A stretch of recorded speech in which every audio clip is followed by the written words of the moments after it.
ကဲဟုတ်ပြီအဲ့တော့ present simple ကိုလည်းလေ့လာပြီးသွားပြီ present continuous ကိုလည်းလေ့လာပြီးသွားပြီဆိုတော့ဒီ unit 8မှာတော့ခုနကလေ့လာပြီးသားဖြစ်တဲ့ present continuous နဲ့ present simple ကိုနှိုင်းယှဉ်ကြည့်အောင်ဟုတ်ပြီနော်ဘာကွာလဲပေါ့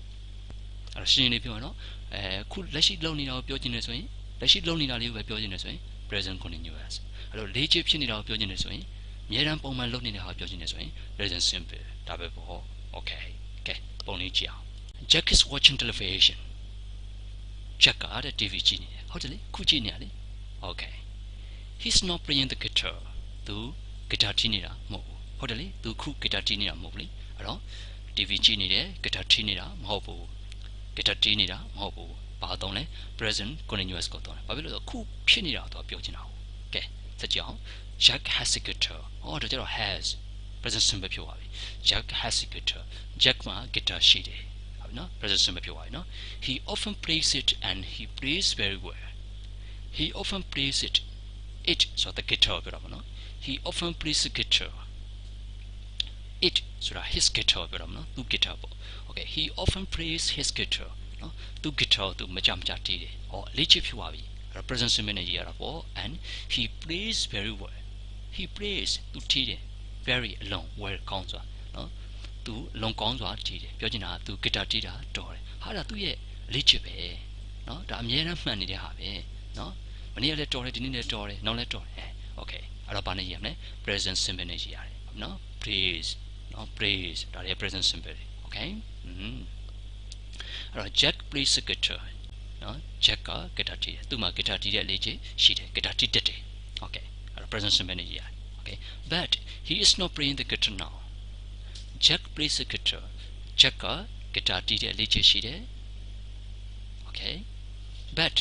he is not playing the guitar now သူအခုတော့ guitar တီးနေတာမဟုတ်ဘူးဟုတ်နော်အဲ့တော့အခုဖြစ်နေတာကိုပြောချင်တော့ဘာသုံးလဲ he is not playing ဆိုပြီးတော့ present continuous ကိုသုံးတယ် okay is he playing the guitar သူခု guitar တီးနေရလား no he isn't မဟုတ်သူခု guitar တီးနေတာမဟုတ်ဘူးအဲ့ဒါ present continuous အဲ့လိုကြောင့် does he play the guitar သူ guitar တီးသလားသူ guitar တီးတတ်သလားသူ့မှာ guitar တီးတဲ့အလေ့ကျင့်ရှိတာဟာရှိတာပေါ့ yes he does အားကြပါလဲ present simple okay ခုဖြစ်နေတာလေးပဲကွက်ပြီးတော့ပြောခြင်း present continuous ရေဘူးကသဘောပြောခြင်းနဲ့ဆိုရင်တော့ present simple ကဲကြည့်အောင်ဒါ present continuous နော်ဒါကဘာလဲ present simple ကြည့်အောင် please be quiet please be for to be quiet က adjective for to be plus adjective please be quiet ကျေးဇူးပြုပြီးတော့တိတ်တိတ်ကလေးနေပေးပါ I'm walking ကျွန်တော်အခုလုံးနေတယ် I'm walking ဒါပဲ okay Tom is having a shower at the moment ဆိုတော့ noun ပါပဲအခုနော် having a shower have a shower ဆိုတော့ရေချိုးတယ်နော်ရေပန်းနဲ့ရေချိုး Tom is having a shower at the moment Tom အခုရေချိုးနေတယ် okay take an umbrella with you ထီယူသွားပါ take ယူသွားပါထီယူသွားပါ it's raining အခုမိုးရွာနေတယ် okay you can turn on the television you can turn off နော်မင်းပိတ်လိုက်လို့ရတယ် the television မင်း TV ကိုပိတ်လိုက်လို့ရတယ် I'm not watching it ငါအခု TV ကြည့်နေတာမဟုတ်ဘူး okay why are you under the table why ဘာကြောင့် are you under the table စပွဲအောက်မှာမင်းဘာလို့ရှိနေတာလဲ okay စပွဲအောက်မှာမင်းဘာလို့ရှိနေတာလဲ what are you doing မင်းအခုဘာလုပ်နေတာလဲ okay ကဲ present simple ကိုကြည့်အောင် in January ရေဘူးရသဘောဟုတ်နော် okay I walk every day from 9 o'clock to 5:30 I walk ကျွန်တော်လုပ်တယ် every day နေ့တိုင်း from 9 o'clock to 5:30 9နာရီမှ9နာရီခွဲထိကျွန်တော်နေ့တိုင်းလုပ်တယ်ဒါနေ့တိုင်းလုပ်နေတာဖြစ်တဲ့အတွက်နေ့တိုင်းဖြစ်နေတာဖြစ်တဲ့အတွက်ဘာသွားမလဲ present simple ကိုသွားမယ် okay Tom has a shower every morning Tom has a shower ရေချိုးတယ် every morning မနေ့တိုင်းရေချိုးတယ်ဒါမနေ့တိုင်းလုပ်နေတဲ့အလေးကြီးဖြစ်လို့ဘာသွားမလဲ present simple သွားမယ် okay it rains a lot in the winter it rains မိုးရွာတယ် a lot အများကြီး in winter ဆောင်းတွင်းမှာမိုးအများကြီးရွာတယ်ဒါအမြဲတမ်းမှန်တဲ့ဓမ္မတာတရားပဲအဲ့တော့ဘာသွားမလဲ present simple သွားမယ် I don't watch television very often ကျွန်တော် TV သိမကြည့်ဘူးဒါလေ့ကျင့်ကိုပြောတာဘာသွားမလဲ present simple သွားမယ် okay what do you usually do at the weekend စနေနေ့ကနေပိတ်ရက်မှာများအားဖြင့်မင်းဘာလုပ်လဲရှိတယ်ဒါလေးချက်ပဲဘာတော့မလဲ present simple တော့ရမယ် okay အဲ့တော့ဒီနေရာမှာ from to ဆိုတဲ့အသုံးလေးကြည့်အောင်နော် from 9 o'clock to 5:30 9နာရီမှ9နာရီခွဲအထိ from to မသုံးရင် until သုံးလို့ရတယ်အထိ from 9 o'clock until 5:30 ဟုတ်ပြီနော်အဲ့လိုပြောလို့ရတယ်နော် from 9 o'clock until 5:30 ဒါမှမဟုတ် from 9 o'clock till 5:30 ဒီလိုပဲ from 9 o'clock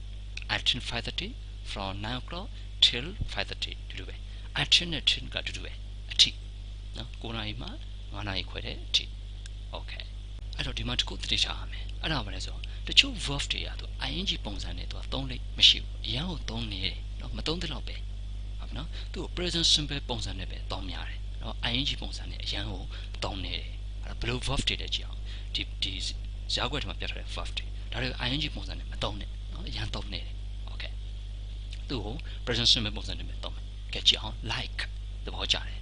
I like အဲ့လိုပဲပြောမယ် I'm liking အဲ့လိုမပြောနဲ့ဟုတ်နော် like သဘောကျတယ်ကြိုက်တယ် love ရမ်းကြိုက်တယ် want လိုချင်တယ် I want လို့ပဲပြော I'm wanting အဲ့လိုမပြောနဲ့ no သိတယ်နော် I know လို့ပဲပြော I'm knowing အဲ့လိုမပြောနဲ့နော် understand နားလည်တယ် remember သတိရတယ် depend မူတည်တယ်မိခိုတယ် prefer ဆိုပိုကြိုက်တာနော်နှစ်ခုရှိတဲ့ထဲကနေတစ်ခုပိုကြိုက်တယ်အဲ့တော့ prefer လို့ခေါ်တယ် hate မောင်းတယ် need လိုအပ်တယ် mean ဆိုလိုတယ်အဓိပ္ပာယ်ရတယ် believe ယုံကြည်တယ် forget မေ့တယ် okay ဒီ verb တွေကို ing ပုံစံနဲ့မတောင်းနဲ့ဟုတ်မလားရအောင်တောင်းနေလို့သူကို present simple ပုံစံနဲ့ပဲတောင်းမယ် I'm tired ကျွန်တော်ပြင်ပန်းနေပြီ I want to go home go home မြင်တာ go home အိပ်ပြန်ခြင်းတယ်ကျွန်တော်အိပ်ပြန်ခြင်းတယ် I'm wanting to go home အဲ့လိုမပြောနဲ့နော် I want to go home လို့ပဲပြော Do you know that girl ဆိုဟောဒီကောင်မလေးနော်ကိုနဲ့အဝေးမှာရှိတဲ့ကောင်မလေး Do you know that girl ဟိုကောင်မလေးကိုမင်းသိသလား Yes ငါသိတယ် but I don't remember her name I don't remember ငါမမေ့ဘူး her name သူ့နာမည်တော့ငါမမေ့ဘူး okay Are you knowing အဲ့လိုမပြောနဲ့နော် I am not remembering အဲ့လိုမပြောနဲ့နော် okay I don't understand နားမလဲဘူး I'm not understanding အဲ့လိုမပြောနဲ့ I don't understand လို့ပဲပြောမယ် What do you mean မင်းဘာဆိုလို့ဘာကိုပြောချင်တာလဲ What do you mean What are you meaning အဲ့လိုမပြောနဲ့ What do you mean ဒီလိုပဲပြောမယ် okay